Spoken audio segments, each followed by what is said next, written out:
Okay, so another question from Edel Sam. Hi everyone out there, my name is Sarah Buyucan. I'm your friend here in Canada, and on today's video, let me answer some of your questions. So I'm going to answer today, but I'm just cooking my food here.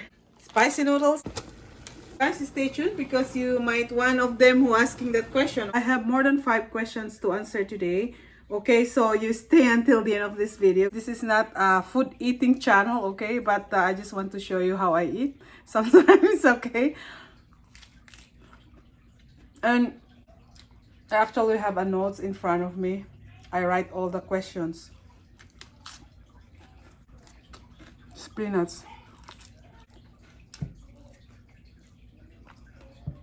This is spicy, yeah. Me, I love to put lemon.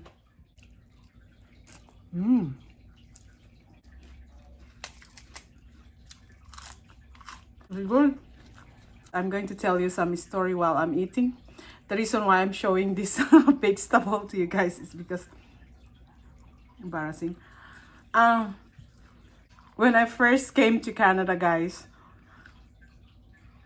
it's my first time to see my employer eating like raw, and I was like, "Why are you eating fresh vegetable?" So that is why I was like, "Oh my goodness sake!" When I'm cooking my food, I have to share this to you guys while I'm eating, because in Canada, that's how most of the Canadian food, right? That's how they eat, right? Now I learned to eat those fresh vegetable here in Canada, and I'm loving it. I don't know for you guys, but this is how I eat, you know.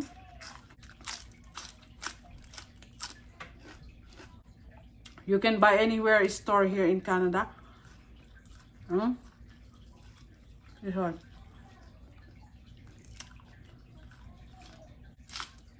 Okay, so this is a question from DJ Yadaw. Will immigrate in Canada with my family on July. Can I go back in Philippines after a half year or a year? What should I need to do, and what are the requirements to go back to our country? Okay.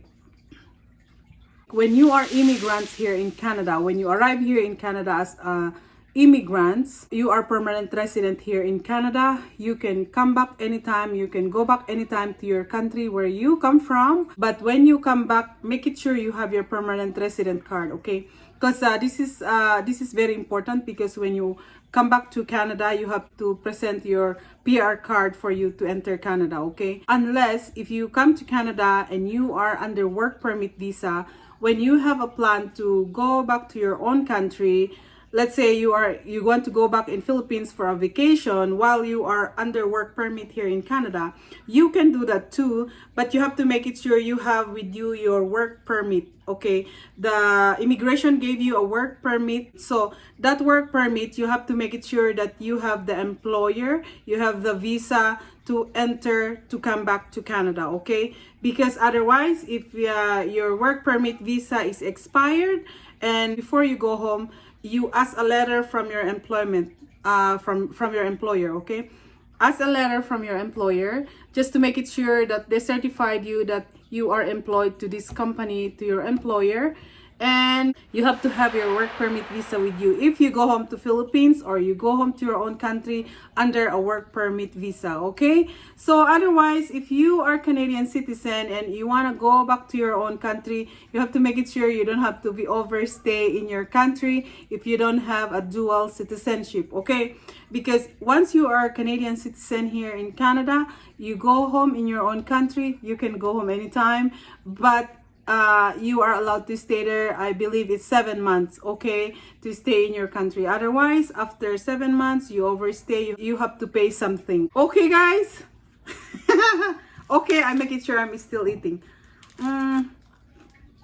What else? Another question from Moment Manitenga. Manitenga? I don't know.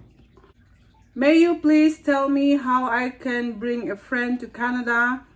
Is it possible to bring a friend to... Don't talk when mouth is full. Sorry. May you please tell me how can I bring a friend to Canada? Is it possible to bring a friend to look after my child?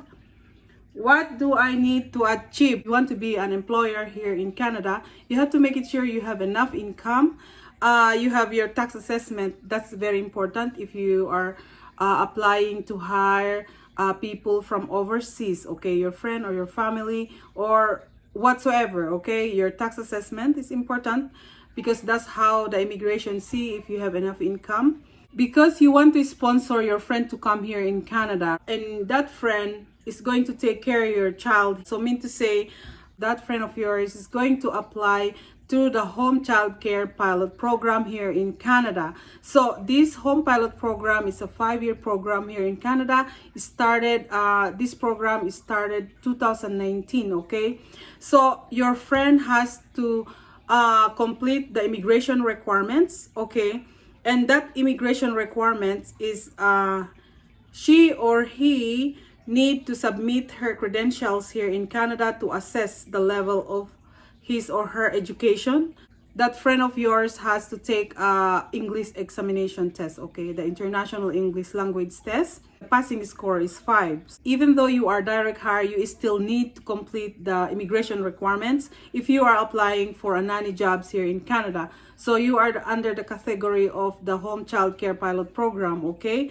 So you have to tell your friend to complete all the requirements, okay. Otherwise, I tell you this, based on my own experience, when I asked my immigration consultant, even though you are hiring your family or your friend overseas to take care of your children here in Canada, there's no guarantee that your friend is going to be approved, okay. So just try and complete all the requirements. But the home child care pilot program is already closed, okay, for this year 2022. So because there's a quota, 2,750 quota, and it's already full. Just January, okay, just last month. Every year of January, they open, okay. So mean to say, your friend have the chance to complete all the requirements for the whole year. And then you can submit on January next year. Okay, so when they are open, then you submit. You have to submit like as quick as much as you can. I received some of the questions and asking like, because I'm direct hire, I have a friend in Canada, they want to hire me, and I'm only first year in university, I'm only high school graduate. Okay, so the requirements for this home child care pilot program, at least you are, submit your credentials in Canada, and that's the time you will know if you are qualified for the requirements, okay. So you don't have to spend all your money for nothing. Okay, guys. Okay. When you come to Canada, not all employers are eating salad, because my employer, I had 3 employers when I was a nanny, okay. My second employer, they love to eat salad. My third employer, before I got my permanent resident, they eat whatever I cook. Because oh, that lovely lady, I just take care of a lovely lady before I got my permanent resident for, like, I worked for 4 years before I got my permanent resident here in Canada as a caregiver, So, what is the number 3 question? Okay, this question is from John Kenneth Banyares. The question is, let me eat.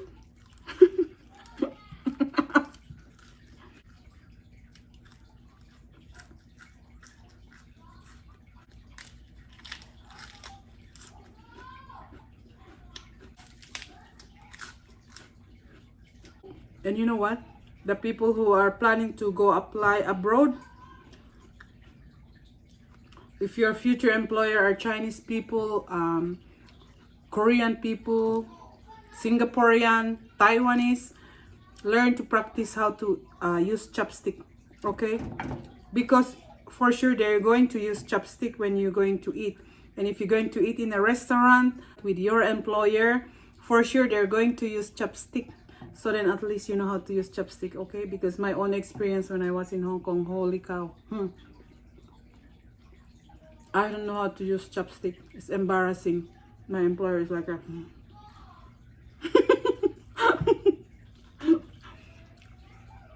they're not happy. So, learn to use chopstick. Those are simple things to learn, I don't know, I want to share this to you guys because it's important sometimes, you know. I don't know if you agree with me or disagree, but not all employers are the same, you know. Some are not happy if you don't know how to use chopstick, like me before. I was in Hong Kong. Man, too much suffering, huh? I want to make a video for that. You guys might cry. Anyway, another question from John Kenneth Banyares. So it's a Filipino guy. So the question is, in Canada immigration, can I assist my family member who cannot understand and speak English? Okay. So it depends on your situation, okay?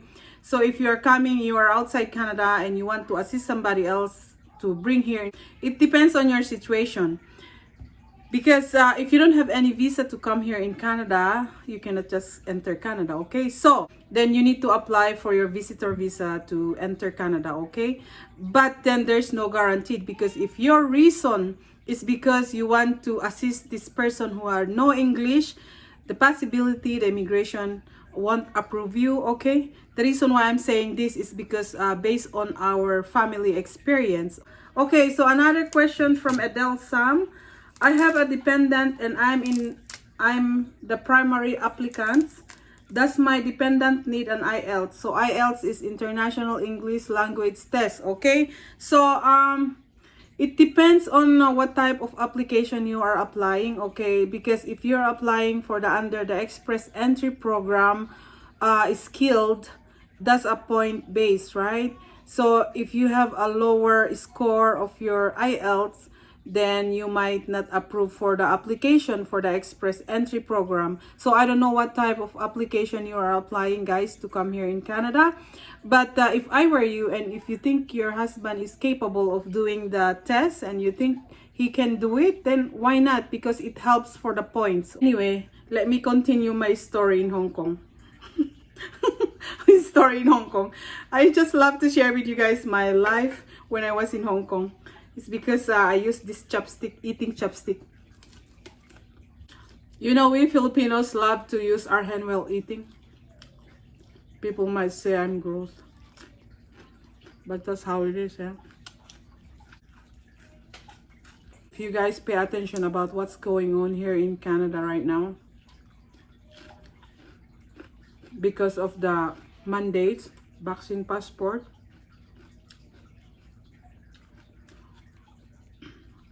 the people are fighting for their rights and freedom in this country, you know. People, it's very cold now in Ottawa. It's very, very cold. People are there. Stay there in their trucks, big trucks, doing the protest. But you know, it's a peaceful rally, and I was so impressed how Canadian handle that kind of situation, you know. Because in some other country, probably they're like tear gas, like fighting, you know. Oh my gosh. I even see one pastor went there at that moment, do some praying.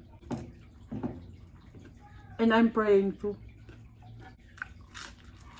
Anyway, guys, disclaimer, I'm not an immigration consultant here, okay?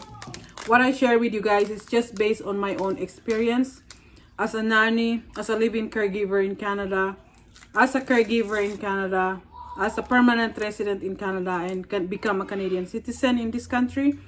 I love to share my own experience because you know what? You can save a lot of money.